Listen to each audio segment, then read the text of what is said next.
Humanity is gradually developing in a more individualized sense of self. If you were caught with a Bible in your home, that's it for you. Only the priest is allowed to have a Bible of any sort, and they'll tell you what's in it and what you should believe. The body is just as spiritual as the breath. And in fact, breath means spirit. If you're reading in your New Testament and you read spirit, just put breath over that word, because that's what the Aramaic word also means. So different groups remember different things that Jesus said and did. He says, translating more literally, believe like me.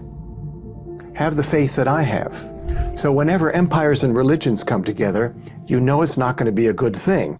Humanity, you're heading toward this place where you're going to feel really separate, and that people are going to generally believe that only the material world exists, which is where we are now.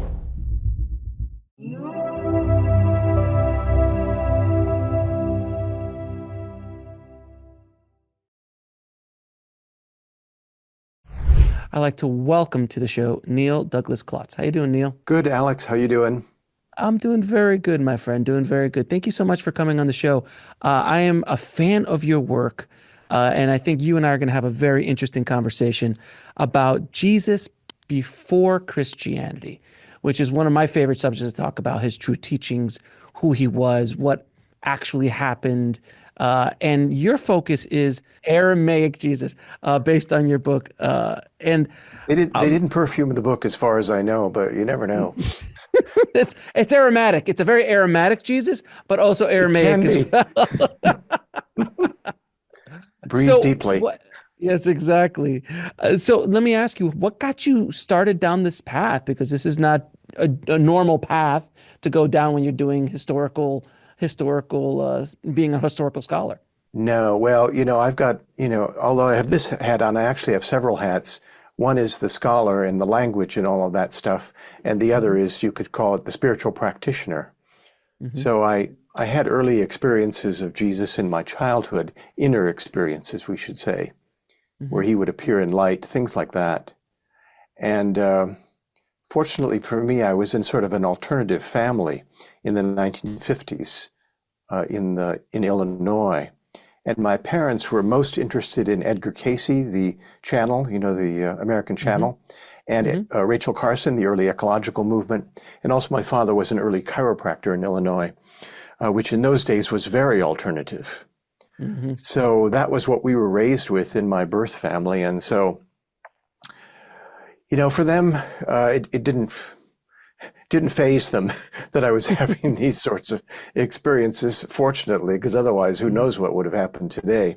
But on the other hand, because my father had to work in this small town in Illinois, my brothers and I were sent to quite conservative Christian elementary schools, conservative Protestant Lutheran, where we had to learn huge parts of the King James Bible and all of Luther's catechism, what he has to say about the Bible by heart, by memory, so that we could stand up in church and repeat things verbatim when we were asked some random question about this or that.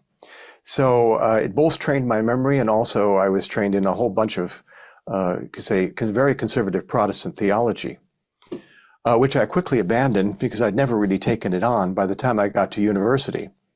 Mm-hmm. And that's when I became an investigative journalist, researching the Food and Drug Administration, the adulteration of food, stuff like that. And that's what I went into after I graduated from university. This was still in the 1970s, you understand. Mm-hmm. So there was still a real alternative press in those days, printed press, before the internet. And I suppose I just had a penchant, as we would say, a penchant for investigating things throughout my life. Cut the long story short, when I was working in an alternative journalism collective, because we had collectives in the 70s, mm-hmm. and we were syndicating news stories by mail to about 500 college, university, underground newspapers in the US. And we were working 60, 70 hours a week, something like that. Craziness. And I'm still in my late 20s, and I discovered, hey, hello, people don't make decisions based on facts. Stop it. Neil, stop it. I should have known. I suppose some people never latch onto that. But anyway, that led me to sort of a burnout, a depression, whatever you want to call it, a spiritual emergence, as they call it today. And I started to, look into, well, Neil, why do you do things? Why do you make major decisions in your life if you don't have all the facts? And mostly that's true. I mean, I don't think any of us make really major decisions having all the facts. Mostly we're just proceeding on whatever. So I needed to find what that whatever was. And that led me to try meditation of different styles, things like this. Eventually I ended up with the Sufis in California. And because I had a background in publishing, they set me to work editing some of the letters and diaries of one of their teachers who was no longer in the body at that time. And in his letters, he said, I wanted to learn how to pray the Lord's Prayer in Aramaic. And he had never done that in his life.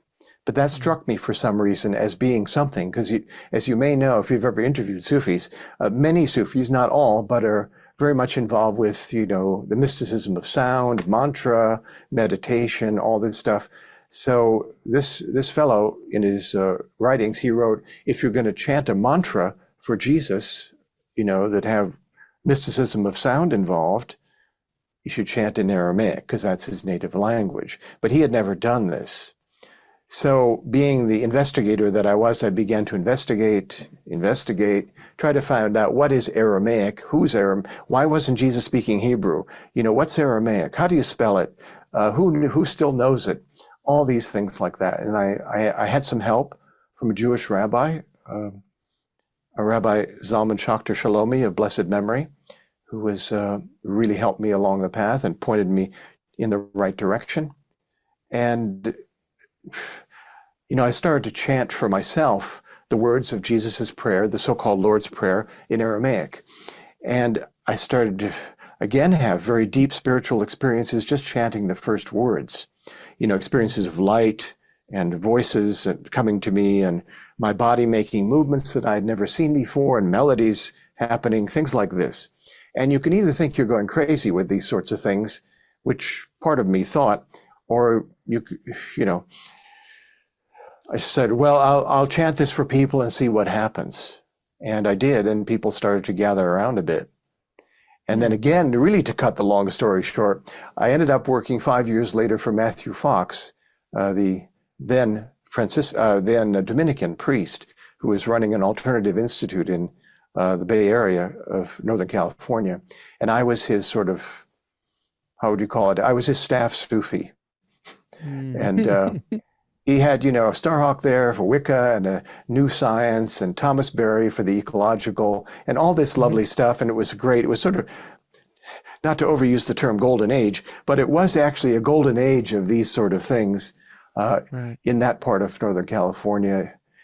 And eventually, as you probably know, Matt Fox got kicked out of the Catholic Church for being too radical, basically.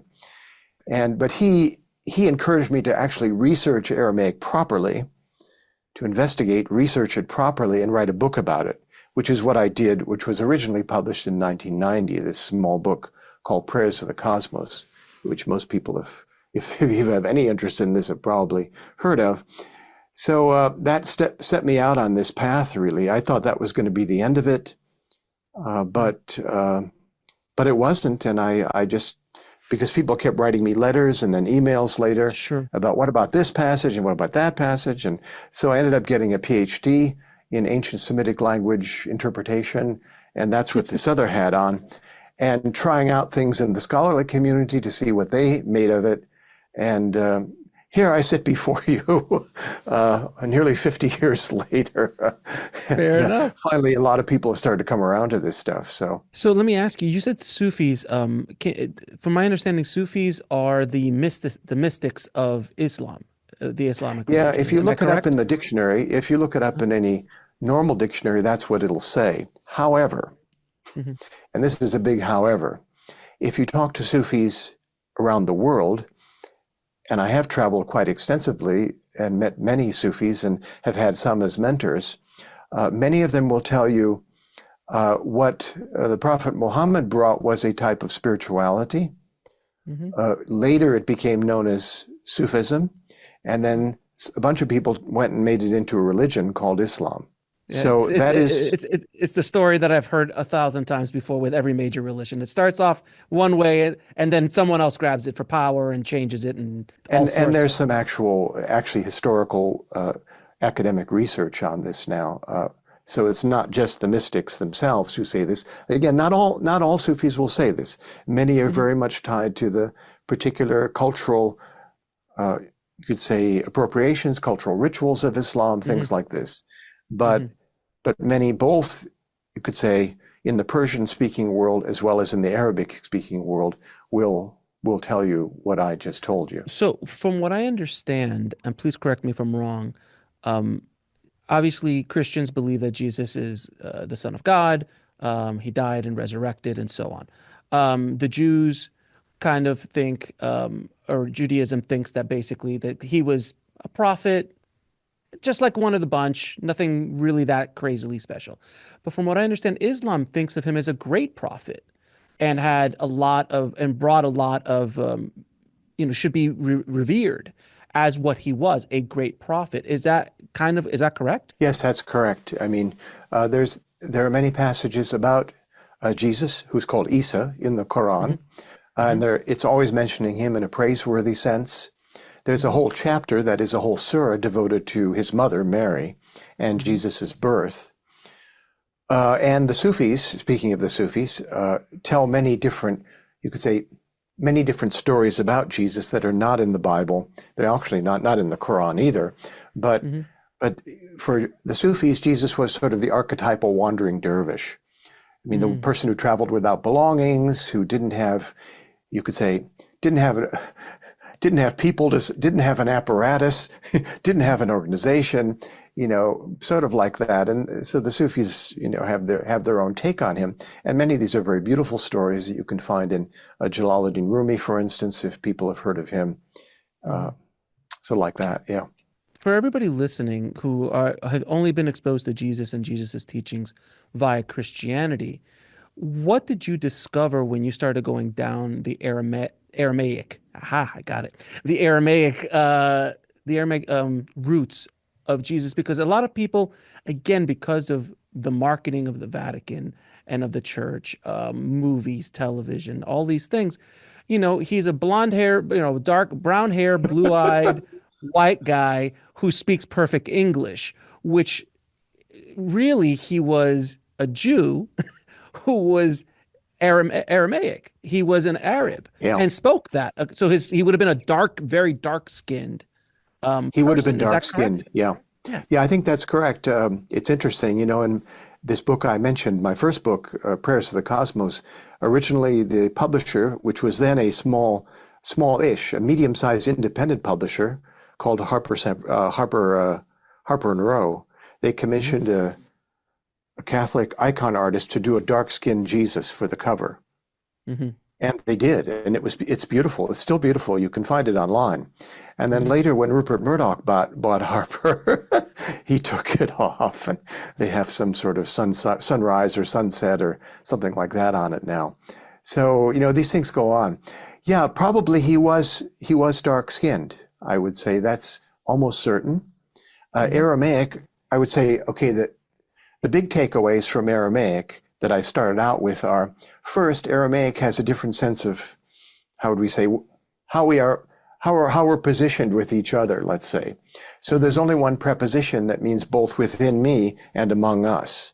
So there's only one word that indicates that, one letter really.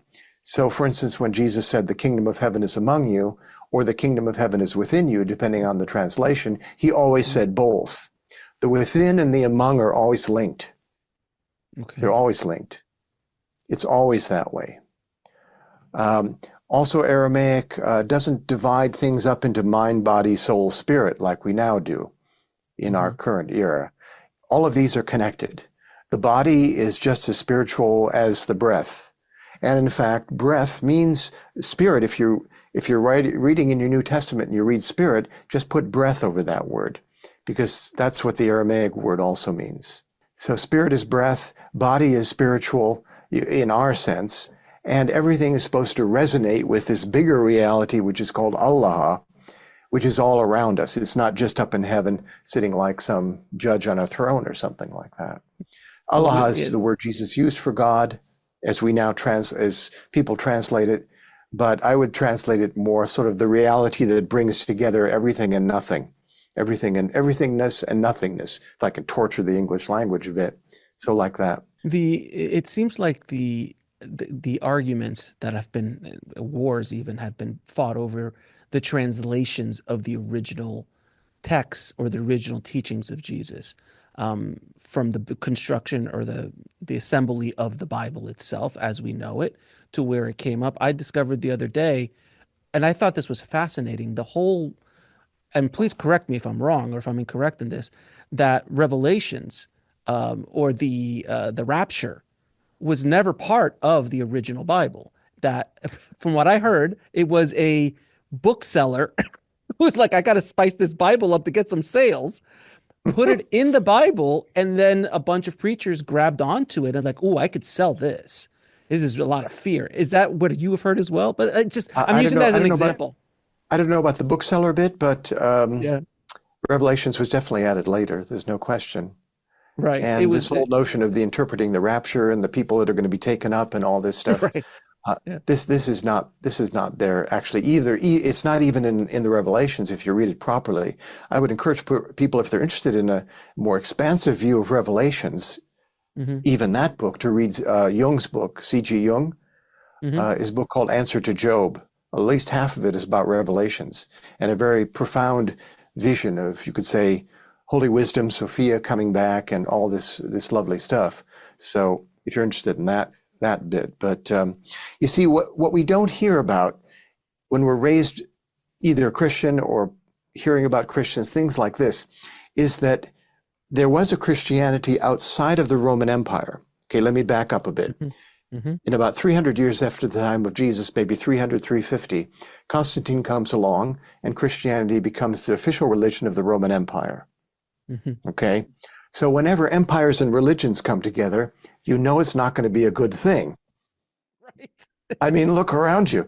So anyway, but there are Christians outside of the Roman Empire because they were in the Persian Empire, and they were Aramaic speaking all through this whole time that Christianity is developed, and Christians in the Roman Empire are killing each other over the nature of Jesus or the nature of his mother and all this stuff. And so Aramaic speaking Christians, say from the Persian Empire, if you imagine where Iran is today, Persian Empire extending, these Aramaic Christians are extending all the way along the Silk Road into China, this Aramaic Christianity. And for about 1,000 years, they were the largest group of Christians in the world. These are just Christians. This is after Jesus, but they're still Aramaic speaking. And surprise, they have very little theology, or they had very little theology at that time. As one of them said later, we don't, all these creeds that, they have over there in European Christianity, we don't have these. The only thing we go by is, love God with all your heart and love your neighbor as yourself. That's it. That was good enough for Jesus. It's good enough for us. So, I mean, even on that level, we never hear about this stuff. That Christianity only diminished once Islam started to come to the fore in that same area. But we can still find Aramaic-speaking Christians today in Eastern Turkey, Northern Syria, Northern Iraq, places like this. I'm not sure about Northern Syria right now because the Kurds want that. So you never know. And Syria is in sort of transition. So I'm not sure if there were Aramaic-speaking Christians there when I visited in 1993, but I'm not sure what happened over the Civil War and all of that stuff. So from your research, how much has the original teachings, the original ideas of Jesus changed just because of the translations? Because these translations are why people fight, from like literally a word in this or that, or if you go into the Greek version of that, or you go that, it's kind of like this hodgepodge throughout history, that there wasn't like the one book that was written. Jesus wrote this book. Jesus wrote the book, and then well, then not it's been that translated. book, Alex, but Not this book. Jesus did not write this book. I use it as a prop, but it's not like Jesus ever wrote down anything, to my understanding. So he didn't write down a Bible, if you will. So this was kind of hodgepodge together by Rome, essentially, the King James Bible version that we know. Well, correct? Or am I correct? Or am I it evolves a bit more slowly than that, because remember, you've got 300 years going here. That's a Sure. long time. Right. So no one really knows how it got from Jesus's lips to being written down in different areas, but I'll give you the best reconstruction. Mm-hmm. Different groups. Well, first we have to realize that people in non-literate cultures, people who did not read and write, have a much better memory than we do today. But we're relying on written things, or relying on our smartphones or this or that to remind us of this or that. So in non-literate cultures, memory is much, much better. This has been shown anthropologically, you could even say. So different groups remember different things that Jesus said and did. And he must have done a lot. I mean, even the Gospel of John says if he had all the books and whatever, and all the ink in the sea and all that, you wouldn't be able to write down all the stories. Well, so according to most scholars, there were maybe at least 100 different Gospels after the time of Jesus. Gradually, these groups write down their own accounts, their own remembrances of what he said and did.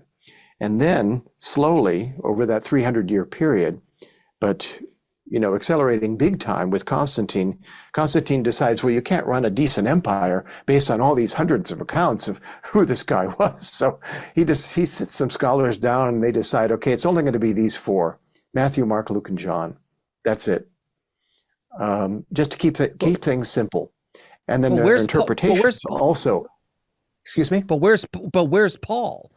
Paul supposedly has a whole lot of stuff to do with it as well. I love your face. I love your face. I love your face when I said Paul. Okay. I have an alternative view of Paul. Good. I can't wait to hear it. I haven't done work. I've said this, but I haven't written any books about it. Paul is also an Aramaic speaker. Paul writes letters to different early Christian groups. I think we can accept that. Mm-hmm. The problem is, and this is not unique to Christianity or later Christianity, is that many Christians accept that what Paul wrote to a specific community should take equal weight as to what Jesus says in the Gospels. Whereas he says different things to different groups in these epistles, and they often contradicts one another. So, for instance, where he says in this is Paul, one of the epistles, women should keep silent in the church. Well, that doesn't mean women are supposed to be quiet forever. It meant that due to some situation that was going on in that particular town at that particular time, he's recommending this. But he's not recommending it everywhere at all time. Also, Paul says quite clearly in the epistles, in his letters, I'd love to give you the inner mysteries, but I'm so busy sorting out your social problems that I don't have time to do that. That's what happens in spiritual groups, really. Mm-hmm. And actually, at the same time, Paul quotes a famous saying from the Gospel of Thomas, which is probably one of the most, you could say, spiritual or mystical of the early Gospels, one that was not included in the big four. So, Paul clearly knew stuff and got involved in forming groups and trying to manage them and, and all that. So, poor guy. He wasn't I have a more sympathetic view of Paul, let me put it that way. Well, but the thing is, too, Paul is not an apostle. Paul never walked with Jesus. No. A lot of people believe that he did, because of he's known, robbing Peter to pay Paul. I mean, that whole idea back in the day came from. Well, he did rob Peter to pay Paul, but anyway. Touche, sir. Touche on that. Yeah, I understand Peter did not like Paul, and Paul did not like Peter. No, he wasn't fond. Right. So I had a guest on once who said this quote, and I thought that was so powerful. He said that no one ever leaves Christianity because of Jesus's teachings. They generally leave because of Paul's teachings. Is that a fair statement? That's probably a fair statement, in that a lot of theology is drawn from particular statements in Paul, or maybe some of the other later letters, the epistles, and then sort of twisted out of shape, I would say. One good example, so that Christianity, you could say mainstream Christianity labors under the assumption that Jesus wanted people to believe in him. Well, that's not true.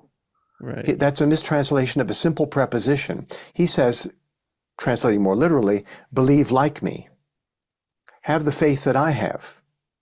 not believe in me or believe thoughts or concepts or theologies about me.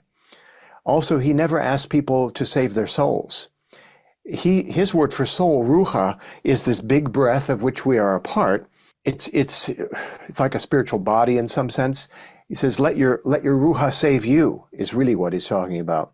We don't have to save our soul. Our soul doesn't need saving. It's already knows everything. So this is some of the misunderstandings that go on. I mean, Aramaic has two different words for breath. One is this big breath self, ruha, and the other is the small breath self, the breath that's in this body for however many years I have here, and that's called nafsha. So ruha and nafsha, that's sort of the general map. And the nafsha is within the ruha. This is, again, one of a major takeaway I discovered. And, you know, without that, without even just knowing that, nothing that Jesus says, what Yeshua says, which is his Aramaic name, is going to make any sense to people. So let me ask you, this is another, this is fun because all these ideas, all these things I've heard about Jesus, I'd love to hear your points of view on it, alternative ideas that I've heard about him, which generally from my own research have come to be true. The concept of hell. So from my understanding in the Torah, there is no hell. They didn't believe in hell, still don't. I don't know about Islam if there is a hell or a hellish place. I'm not sure. But the concept of hell as we know it was a misunderstanding of what Jesus was saying in one of his sermons about the fire, the lake that was on fire where they threw all the garbage. And then they turned that all around. And then when Rome got involved, this Dante showed up, wrote this amazing book, and they're like, yeah, that's what we're going to use this. This is great. We're going to put that in. Is that a fair assessment of the concept of hell? Well, essentially, yeah. I mean, there's been whole books written about this, Alex, but basically hell, as Christianity later described it, would have been unknown to Jesus. Shocking. I mean, it's not just about the language. It's about sort of the ancient, what I call the ancient way of knowing in this area. You know, the old Semitic languages, they come out of a nomadic experience. Mm-hmm. There was, throughout the Mediterranean world and also into the so-called Middle East, there was a notion of the afterlife, you know, a place where the dead go, basically, but it was not necessarily punishment, one thing or the other. However, there was a general notion, that as we leave these bodies, that which travels on has to sort of drop stuff, shall we say, drop your burdens, lay down your burdens. And sometimes those burdens have to be sweated out, like I sometimes talk about the sauna after you die, things like that. So this notion of purification after death, after physical death, because, you know, the soul lives on. I mean, that's clear. The ruha, which is the bigger part of ourself that was before birth and that continues after our physical death, that continues on. That was clear in the ancient world. So you have to, what you don't get rid of as a burden in this life, embodied life, you're going to have to sort of like recycle it as soon as you leave, basically, and let it go. So that was the main notion of the afterlife. But some place where people go forever, hell, damnation, none of this would have been known to Jesus at that time. That was all sort of this misunderstanding. It's a mishmash, actually, of you could say Semitic words, ancient Semitic words. By I say Semitic, I mean like Aramaic, Hebrew, Arabic, Canaanite, Babylonian, all that good stuff. So there's a misunderstanding of that, sort of mixed with this fall redemption theology that later comes into Christianity with Augustine of Hippo, who's later called Saint Augustine. So, you know, that if you don't believe properly, you're going to go somewhere and suffer forever. That's nowhere in Jesus. That's, you know, as my friend Matt Fox has pointed out, that's just fall redemption theology, which is like from 400 years later or something like this. What was the original language that these teachings, Jesus's teachings, teaches his story, was originally written in? Or were there multiple languages, multiple areas, just kind of like scattered all around the territory, if you will, about this guy named Jesus? Because obviously Jesus, there was something going on. You know, there was something, this guy did some stuff back in the day. I think in Roman history, and please correct me if I'm wrong, there's one mention in some letters that there was a Jesus somewhere. So there's a historical there's something historically written down by Rome about this guy named Jesus. And it's like literally a sentence or two, from what I Yeah, understand. well, it's in Josephus, but yeah, he was a sort of a Jewish collaborator with Rome after the time of Jesus, and when there Right. was this big war, civil war between the Romans and the indigenous people at that time. Again, I resist. People are going to get upset if I say this, but anyway, you won't mind. I don't. We Go can't, for it, sir. as a number of my my scholarly colleagues have said, you can't talk about Christians or Jews in the Bible. Jews, as we know them, Judaism does not really arise until after the time of Jesus.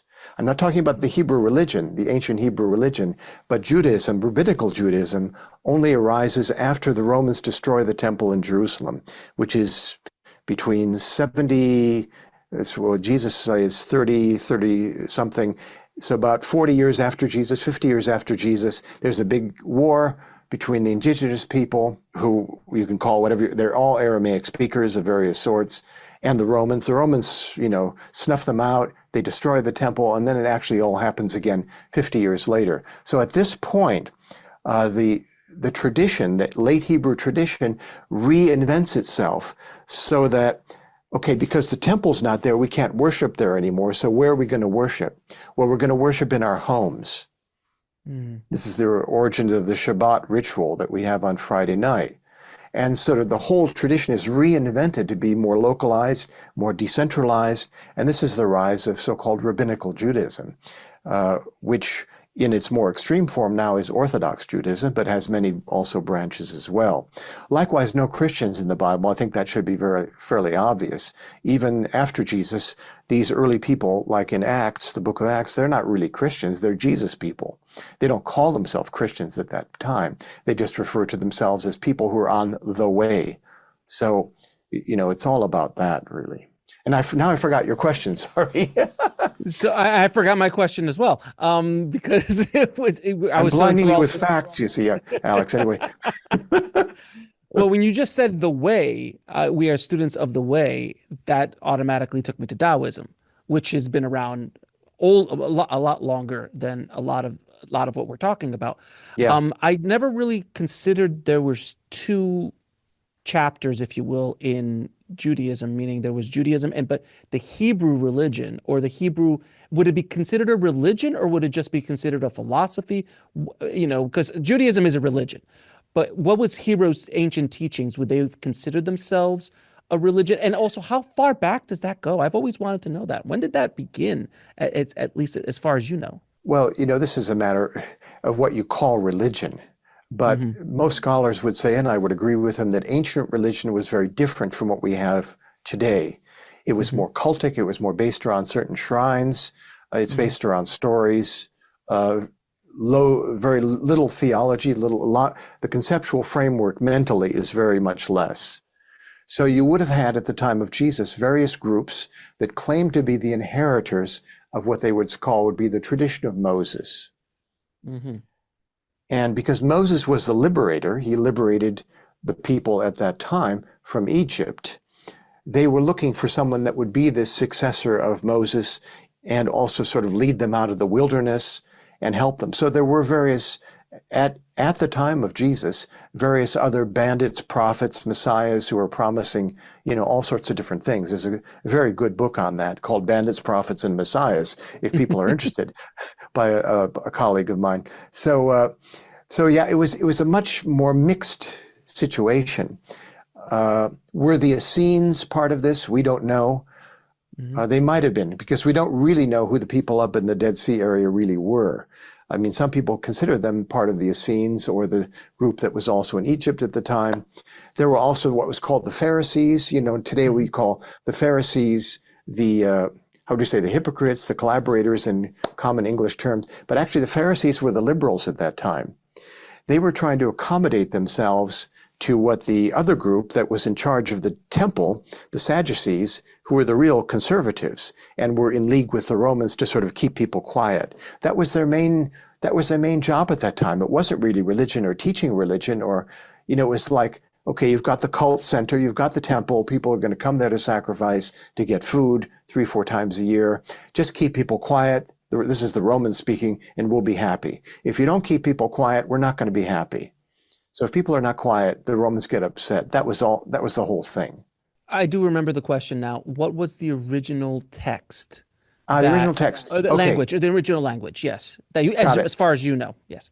Aramaic-speaking Christians would say that the original text was in Aramaic, some form of Aramaic, because that's what Jesus spoke. Mm-hmm. And they say, this is actually, that they had scriptures written in Aramaic, a type of Aramaic called Syriac, in their homes throughout this whole period. As soon as it's written down, they have them. And they were allowed to have them, and everyone had them. And then when the scriptures, the scrolls really, or the books became tattered and old, they would ritually recopy them, check them, and then burn the old one with a blessing and all of that. So they say, look, we had these scriptures in our homes 1,000 years before Westerners, Europeans, were even permitted to own a Bible. It was a crime punishable by death to own a Bible up until the time of the Reformation, which is, your listeners will know that's in the 1600s. So the rise of the printing press, the rise of the Protestant Reformation, sort of after that, it was no longer a capital crime to actually have a Bible. Up to that time in Europe, if you were caught with a Bible in your home, that's it for you. Only the priest is allowed to have a Bible of any sort, and they'll tell you what's in it and what you should believe. So this is over 1,000 years. This is like 1,300 years of this going on. Of course, people are going to get the wrong idea. One of my favorite quotes is Yogananda's, Paramahansa Yogananda's quote about Jesus, where he says that he was crucified in one day, but his teachings have been crucified for the last 2,000 years. Yeah, nicely put. Now, a word about the Greek scriptures, since you asked about the original languages. Mm-hmm. You will find in the Greek version of Jesus's words, you will find Aramaic idioms transcribed literally into Greek. Mm-hmm. So they make no sense. In the Aramaic scriptures, the Syriac Aramaic, you don't find any Greek idioms. What do I mean by an idiom? Okay, in one of the Beatitudes in Matthew, Jesus has supposedly said, "Blessed are the poor in spirit, theirs is the kingdom of God." Okay, mm-hmm. Poor in spirit is an Aramaic idiom. It means holding on to the breath. Blessed, ripe are those who hold on to their breath as though it's their first and last possession. I mean, that's pretty different. And when you do that, then you are opening to, you're entering this, what he calls Dilhone Malkuta Dashmaya. The Malkuta, which is not kingdom, it's actually feminine gendered, so it's queendom. And Dashmaya is this big realm of light, of sound, above us, underneath us, it's all around us. In modern terms, it's more like the quantum realm, but that's using new science babble. It can't be useful babble, but anyway, it's more like that. There's a realm of light, of sound, of vibration, different levels, different worlds between us and the source, angels, all sorts of different beings. It's all there. So when you enter the breath and you realize, hey, my breath is my only possession, really. I came into this body with it. I'm leaving with it going. Then you're starting to open to this bigger realm that's all around you, which would include nature, actually. So, Neil, let me ask you, as far as your research is concerned, has there been any, in the Aramaic, the original versions of what you've been able to read, is there anything that differs from the story of Jesus's birth and also his death and resurrection? Is there misconceptions? Is there mistakes in the translation that people are holding on to for dear life now? And you're like, it's actually not this actually is what that word means. And that's actually what happened at that time. Not per se, but you do have different accounts. For instance, in the chapter of the Quran I mentioned earlier on Mary, Jesus's mother, the birth supposedly happens under a palm tree, and there's no Joseph. Now that you can take that for what it's worth. Poor Joseph. Joseph is like gone. He's like not there. He's Poor the absent stepdad. father. He's the stepdad. God, I mean, come on. I mean, really.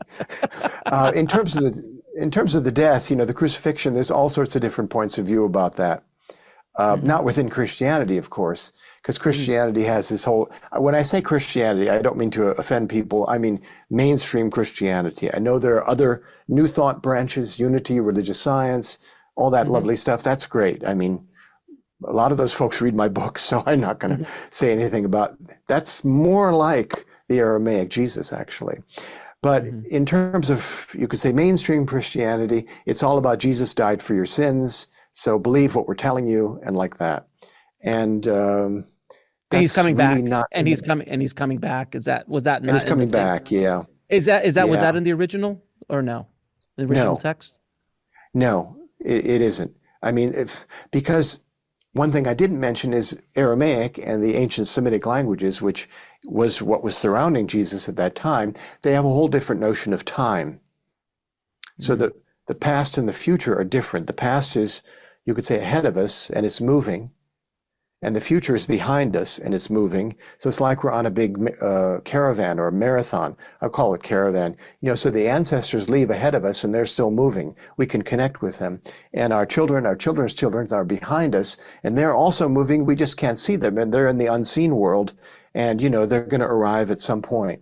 So this whole notion of, there's going to be some great utopia, Jesus is going to come again, all this, these are all later, much later notions. I tend to go with the point of view of Rudolf Steiner, actually, on this, on the second coming, is that the second coming, if it's going to happen, you're going to see Jesus we're going to see Jesus in each other and in nature and all around us. And that's going to be it. That makes a lot more sense, that the second coming is actually within us. The second coming is us actually achieving what Jesus said that we were able to be achieved. From what I understand, Jesus was out and about telling people that I am an example of what can be, and that you have the same, and you are basic. Everything I can do, you can do, and more. These are quotes from Jesus. So he says it in the Gospel of John. Yeah, it's quite clear. Yeah, it's extremely clear. But it's fascinating to me how the Roman Catholic Church really kind of skewed a lot of his teachings to benefit the politics, to benefit the control, to benefit fear mongering. Jesus was not about any of that. The concept of hell, the concept of the rapture that later came, all this kind of stuff is not about what this guy who walked around is like. Turn the other cheek, love your neighbor. I mean, these are concepts, by the way. And if I ever had Jesus on the show, I would ask him. I go, what was it like walking around at a time where people could barely conceive of these ideas? Our human consciousness was not evolved as a collective to be accepting of that kind of stuff. It just was not even, it would have been like me me trying to explain to a dog what an apple is. Like they just can't connect. It must have been so frustrating, and only a handful of people grabbed onto it, and they kind of grew from there. But he was a troublemaker. Anywhere he went, he was a troublemaker. Sure. Yeah, and piggybacking on what you're saying, I mean, people at that time in general, whether they listened to him or not, took the other world for granted. When I say the other world, I mean what we today call the psychic world. The world where you would have downloads from other beings, and people other beings appear to you, things like that. This separation between what we call material reality today, the so-called real world, and the other world was much thinner, was much more transparent. So this is something that's inconceivable to people today, where I would say the two main fantasies are that, only the material world exists and only I matter. So this would, even amongst, you could say, unenlightened people at Jesus's time, they would not have felt this. It was more like you're embedded in your family, for better or worse, or your group, or things like that. And the other world is all around them, and mostly was causing a lot of trouble for a lot of Jesus's people, which is why you see all these cases of people making bad connections in the other world, and you have these so-called demons and the unclean spirits and all this stuff. Now, I have to ask you, from your research, about this character in Jesus's story that I feel that she has been, my God, bastardized and abused and just raked through the coals throughout history, is Mary Magdalene. Of course, now, I mean, God forbid, and this is the story I've heard. Please explain, tell me if I'm incorrect. This is from my research and from what I've found that Mary Magdalene was not a whore. She was not the town whore. She was not a No. prostitute. She actually walked with Jesus and was part of the group. But back then, a woman really couldn't be walking around with 12 other dudes, not really acceptable. But so in the church, you're like, well, she's the town whore. Yeah, that'll make sense. Okay, now we can make that work because we can't erase her completely. She's in too many of the stories. And also another story, and this is a little bit more far going off the reservation, but love to hear your thoughts, is that she actually was, her family was very well off and that she funded the ministry because Jesus wasn't working. He didn't have, he didn't have a TikTok account. So he needed financial support and she was there and that they had a relationship, a real relationship of a man and a woman. I'd love to hear your thoughts on that. Yeah, I agree with all of that, Alex. There's good evidence for this also. I mentioned the Gospel of Thomas, which was a gospel that didn't find its way into the so-called accepted canon, the Big Four. There's also the Gospel of Mary Magdalene, which we have in fragmentary form. It was found in Egypt in 1945, 46, something like that. And in that gospel, Mary is not only a disciple, she's like the chief disciple. And it's, one of the disciples, one of the other students of Yeshua, they say to her, we know, you were his chief, you were closer to him than anyone else. And, please teach us. And she gives them a vision and then they poo-poo the whole thing and all of that. And then in the Gospel of Philip, which is another early gospel that was excised, moved out, it goes further and it very clearly indicates that they did have a relationship. It mentions Jesus kissing her on the lips and all of this. And actually a lot of the Gospel of Philip is about sort of a early Semitic language Tantra, really. Really? So, yeah. Can you explain that? Well, it talks about that the relationship, and again, it uses man and woman as an example. This is what was at the time. That the man and the woman can come together in holy marriage and sort of enter this holy of holies together, which is a space of silence. And, this can be, you could say, a form of what we would today call enlightenment. I mean, this is all blasphemy. Look up Gospel Neil. of Philip, Alex. There's a good translation by the French scholar, Jean-Yves Leloup, who's another friend and colleague of mine. That's really the best one. Gospel of Philip, Jean-Yves Leloup. You'll remember because it's a French name. So, but yeah, his books are fine, very fine. So this is a question I've been wanting to ask you since we got on the call, and it's one of my favorite topics because when I went to Catholic school, I had a problem with this. Among many things, I had a problem with confession, meet on Fridays, that whole thing. But the one of my favorite areas of Jesus's story is the missing years from 12 when we saw him last. I think he was 12 in the Bible. He's born, yada, yada, yada, 12, yada, yada, yada. He comes in on a donkey. I'm very curious about the yada, yada, yada. And he's gone for essentially 18 years. He's essentially gone. And anytime I would ask a nun or a priest that, they're like, stop asking questions, which I was like, this doesn't make a whole lot of sense. Yeah. So from your research, what historical evidence is there? And then I'll tell you what I've found, and I've heard from different guests and books that I've read. But what historical documentation is there about those missing years? What stories, what books, what gospels, anything? There's a couple of ways to approach it. I mean, I've read most of these same things that you've read, Alex. So I know about him. Jesus went to India and he studied with Tibetans or this or that or the other thing. Egypt, right? Egypt, I agree with, because it's clear that they went to Egypt. The Sufis tell stories about him being in Egypt. These are, of course, later stories. And that's much more likely, because if I look at all of his teachings in all these gospels I've mentioned through the lens of his native language, I don't find anything that comes out of this general, what I would call native Middle Eastern tradition, is what I called it in one of my books.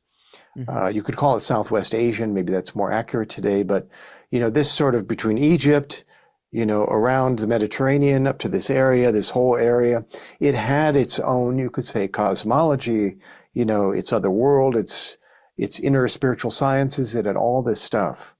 So I don't find that he necessarily had to go east in order to get this.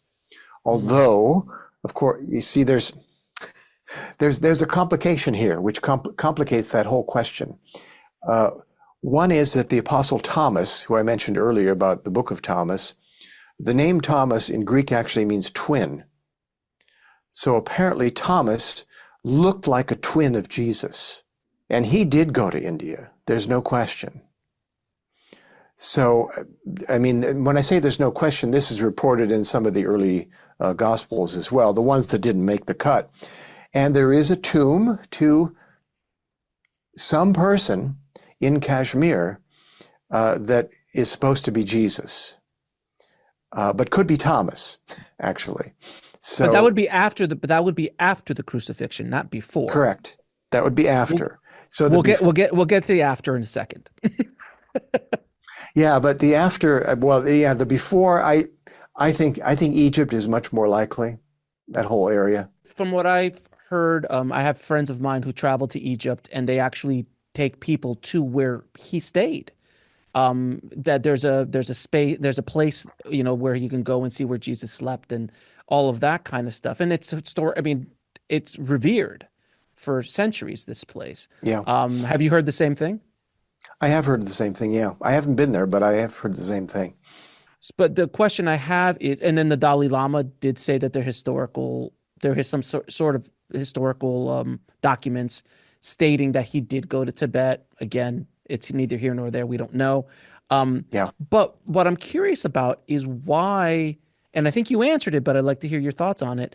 Why in India is Jesus so revered as a great yogi, as a great prophet, as a great master? I mean, there's still to this day giant pictures of Jesus all around India. It's in a time where, I mean, it wasn't a bunch of Christians knocking on doors saying, "Have you heard of Jesus Christ?" I mean, it wasn't that kind of ministry that got there and did that. They look at Jesus completely different and not from a Western lens at all. My own personal take is that it's still from this early, early Jesus movements that spread along the Silk Road, and shared stories of him, things like this. I mean, you'll find, I think it's in China somewhere or in Western China, a statue that says in Aramaic underneath it, Yeshua.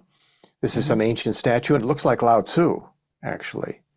So it doesn't mean Lao Tzu didn't exist, but it means that, different people understood this great being in different ways. And mostly what was told along the Silk Road were stories of Jesus. He did this, he did that, he did, did the other thing, all of that. So it's possible that he could have gone, because the distances were not that terrible in those days.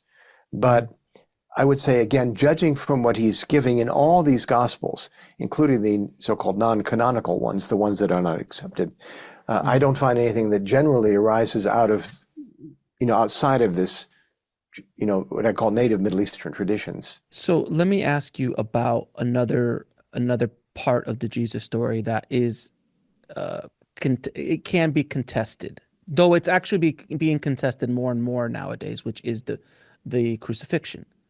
And because there are so many stories of Jesus traveling after the crucifixion, that the concept of the resurrection, the language in the translation is actually different. Now, he could have been crucified, but he might not have died on the cross, brought down. And the resurrection it's misunderstood in the concept of the wording. What have you heard? What in your research, what do you find in that? Yeah, I've read all that too, Alex. And there's a controversial passage in the Quran that is, the book of the Muslims, where it says basically, the Judeans, the people who lived in Judah, the people who lived in the area of Judah at that time, they thought they crucified, or they thought they killed Jesus, but they didn't. Now that you can interpret that three different ways. One is that they thought they killed them. Right. One, they thought they killed him, uh, you know, and others that they thought they killed him. So, but all these Right. are possible ways. So, yeah, again, this notion of the tomb of Jesus in Kashmir in northern India, this Mhm. is used sometimes to support this notion that he did somehow escape. Uh, for me, like I say, I've read all the stuff about this. For me, it doesn't matter that much, actually, Mhm. Okay. because this Jesus that was resurrected that I'm supposed to believe in, all these thoughts about, that's not the real Jesus for me anyway.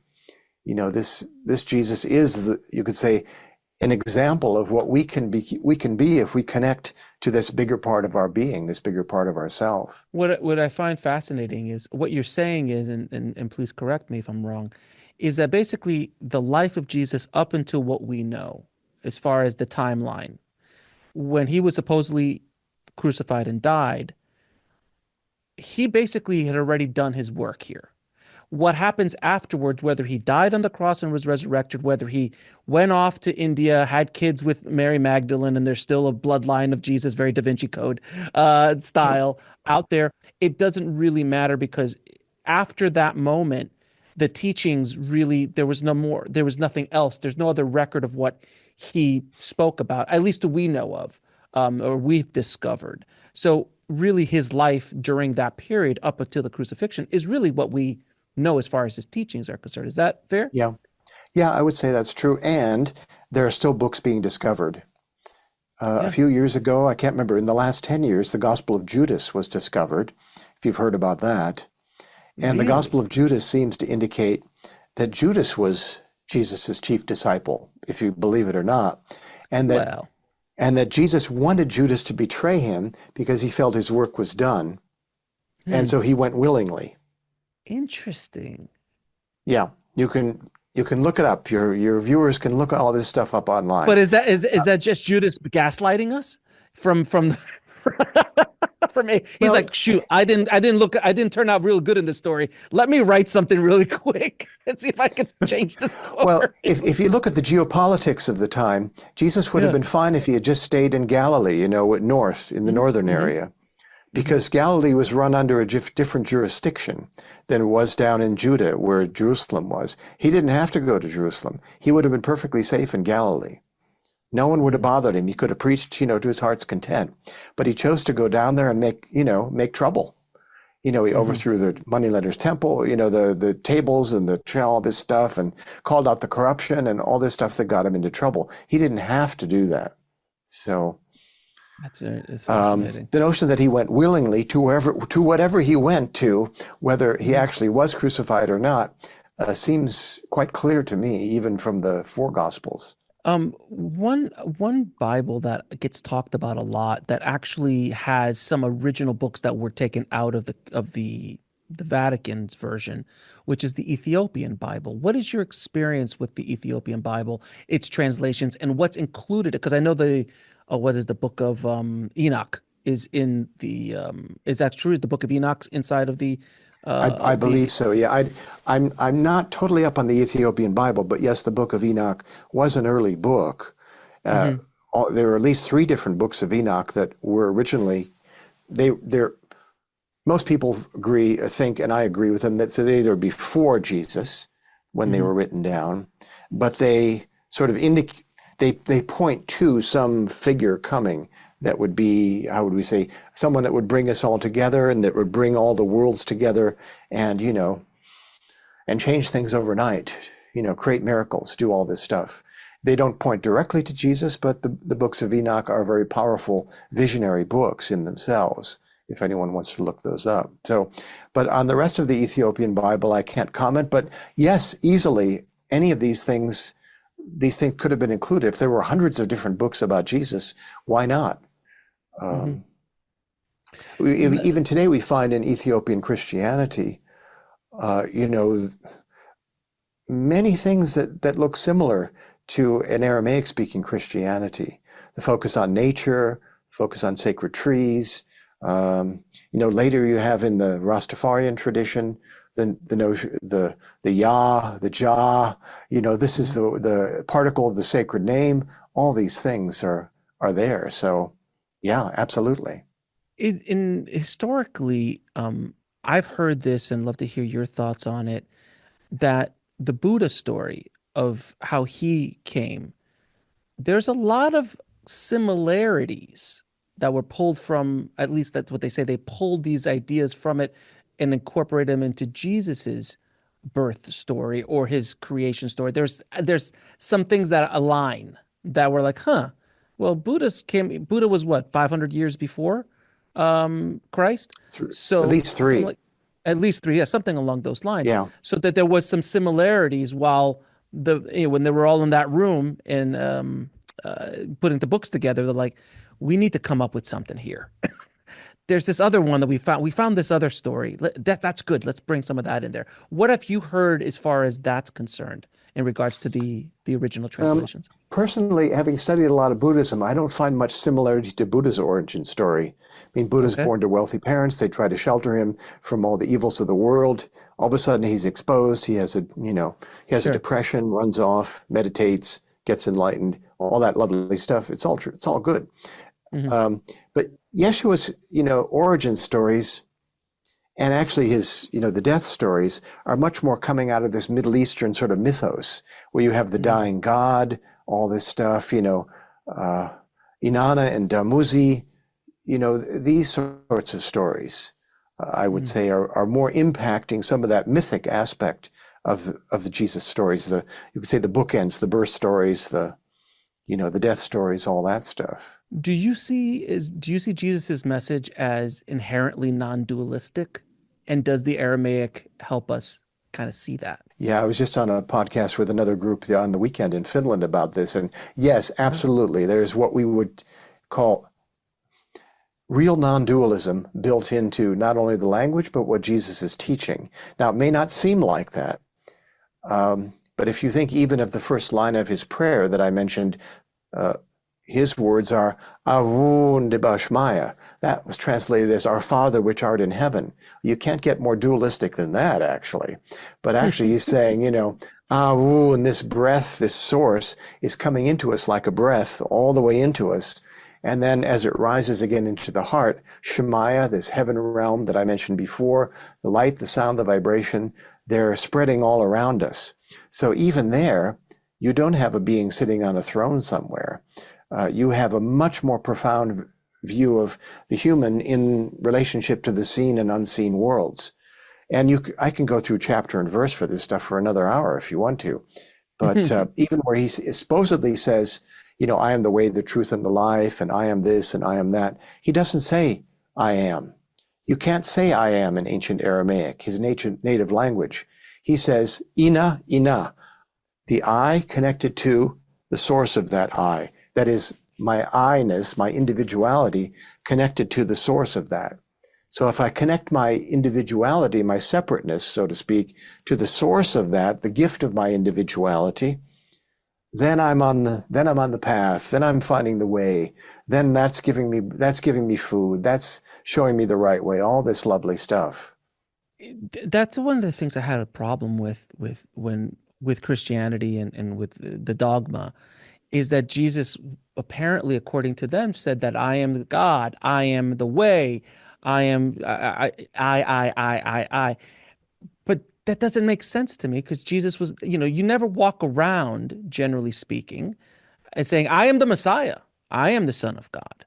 I Not mean, no, it's not something that he would go around saying. He doesn't seem very Jesus-like. It seems very yeah, egocentric to be, yeah. but he was more about you have the power, you have the thing, Yeah, you know. he's saying make this connection, and then you'll know what I'm talking about. Because in the Gospel of John, which is where all these occur, he's trying to give his students something that they can continue after an inner transmission. We'll use the term that they can continue with after he's gone, because he knows he's leaving. That's quite clear in the Mhm. Gospel of John.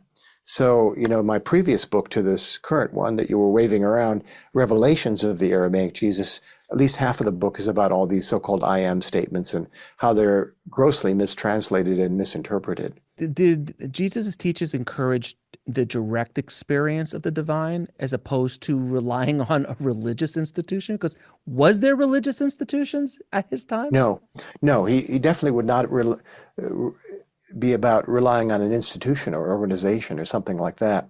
The direct experience, yes. And because there are other worlds, intermediary worlds, he's saying toward the end of the Gospel of John, look, after I've gone and I've dropped my body, you can connect with me in the inner worlds and I will help show you the way. But you don't keep connecting to me. You go through me. You don't stop with me. I will help you at a certain point and then you're on your own. And this is translating a large part of the Gospel of John rather casually. But as I say, people can read my books if they want to get into the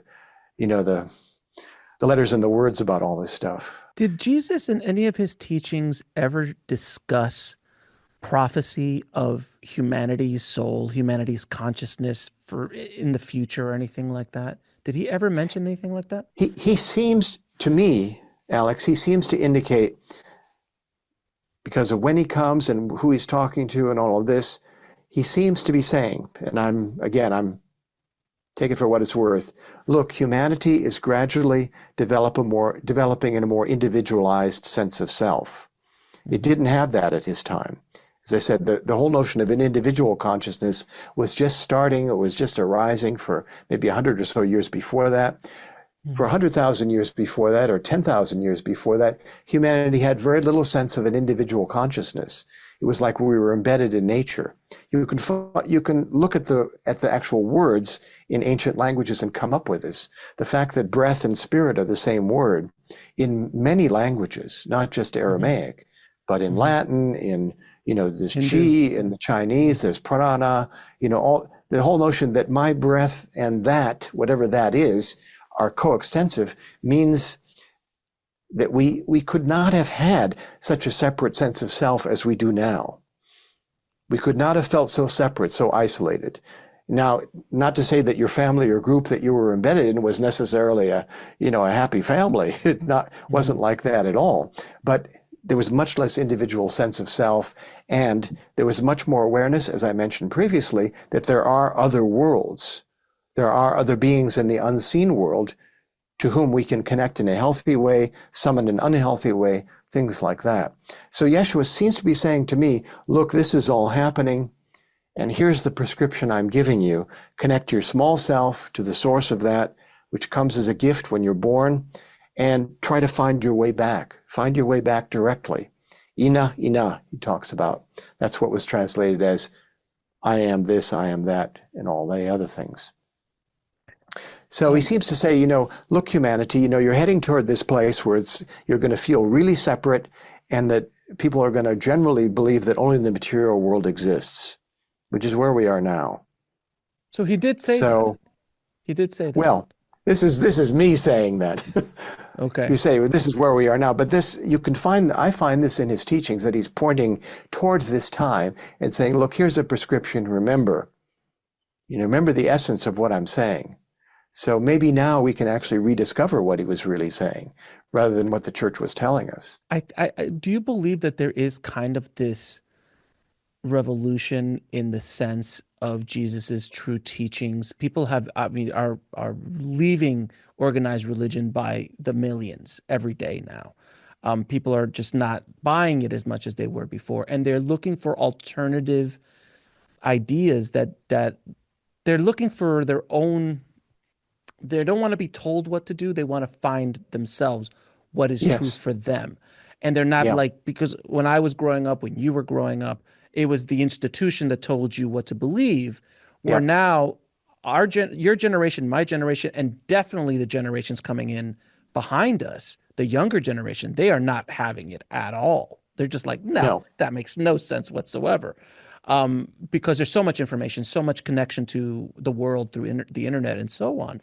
So do you believe that there is this kind of golden age, if I may coin what you said earlier, this golden age of Jesus's teachings, and not only Jesus's, but many other Muhammad's teachings and all these other great prophets that came before, they're true teachings that have not been completely hijacked by these institutions, and looking back to the core of these ideas. Yeah, there's no question. I agree completely, Alex. More and more people write to me on email or, whatever, and they're having, you could say, downloads from Jesus. They're having visions of Jesus. beyond any institution, anything like this.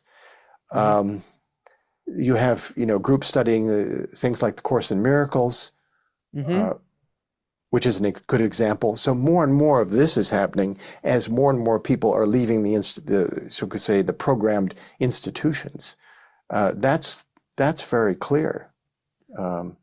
So yes, perhaps we are in a position to be able to find the second coming in each other and all around us, rather than look for some guy to come, riding in on a blazing horse or whatever and save us all. And one more thing I wanted to ask you, the Gnostics. Can you talk to me a little bit about the Gnostics and what their part in this giant tapestry of Jesus' story and his teachings are?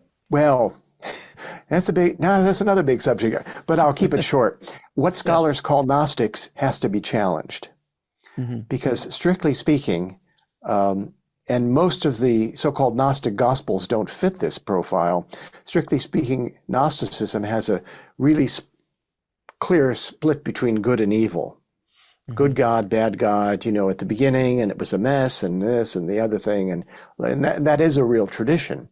But say Gospel of Thomas, Gospel of Philip, Gospel of Mary Magdalene, they don't adhere to this formula at all. I just call them alternate stories of people who remembered what Jesus said and did. So it's not really about that.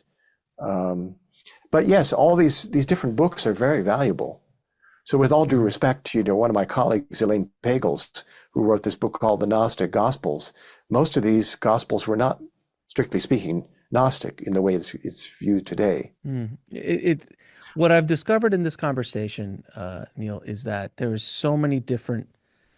This tapestry of Jesus's life and his teachings is so vast, and it's not as simple as this small little window that we were shown in the Western Christian Roman idea of it. Is much bigger, and I invite everyone listening to do their own research, to go in, and really it does behoove you, if you are believing in these things, to find out the truth about it and not just accept what people are telling you, including what you and I have been saying in this conversation. If something doesn't ring true, do your own research, see where you go down these roads, because if it's something that you believe in truly, why not do the research? That's why I love doing this show. I'm so curious about things, and I want to dive deep, and I want to go in there, and based on what everyone has told me and everyone I've spoken to in my own personal research, I paint my own image of Jesus or Yeshua and his teachings and how they affect me in my own life, as I do with Baba Ji from that tradition in the Vedic, the yogic philosophies, the Taoist philosophies, and Confucianism. All of those things are different avenues that I've put into my own tapestry of belief of where we're at. So I would you agree that people should be doing this? Absolutely. Again, if I can quote Jesus, which is what I've been doing, this saying that was usually translated, "You will know the truth and the truth will make you free." It's not some truth that you're supposed to believe or some concept.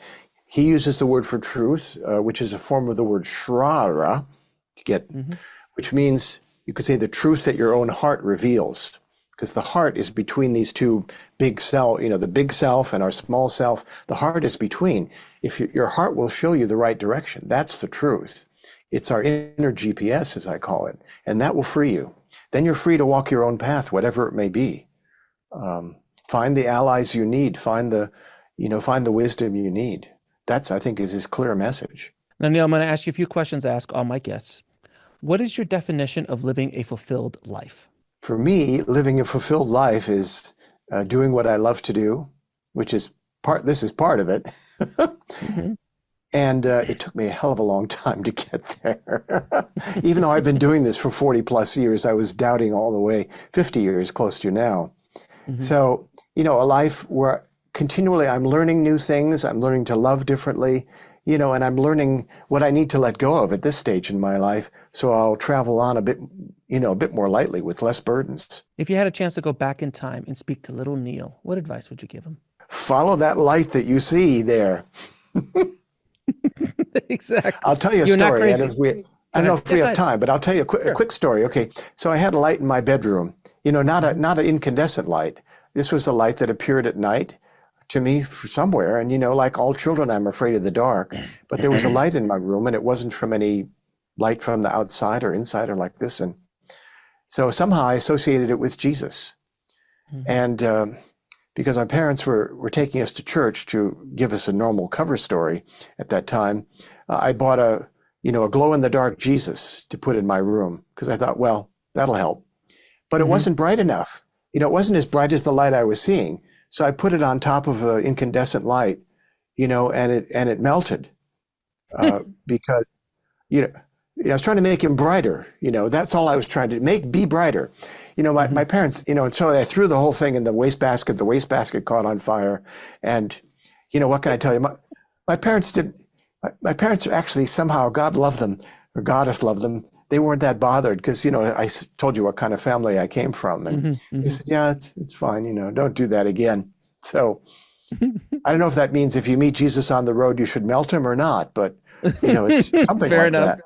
Fair enough. How do you define God or source? I define God or source as something that is all around me and also in the unseen world. It's basically reality, such as it is with a capital R. I can't, if I personalize God in any sense, it would just be in the form of the people that I've known that have radiated that sort of light or that sort of, bigger sense of self, who have been inspirations for me. But they're not God. I mean, they're just doorways. What is love? Love is both an unconditional radiation that comes through involuntarily from me, like a birthing energy that Jesus calls racham.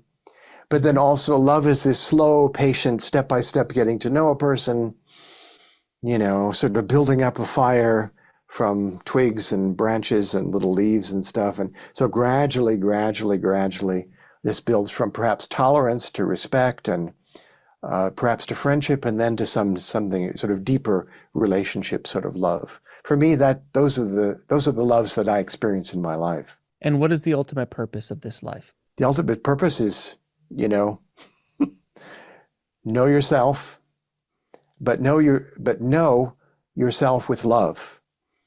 In other words, just knowledge won't do the whole thing. There has to be love there too.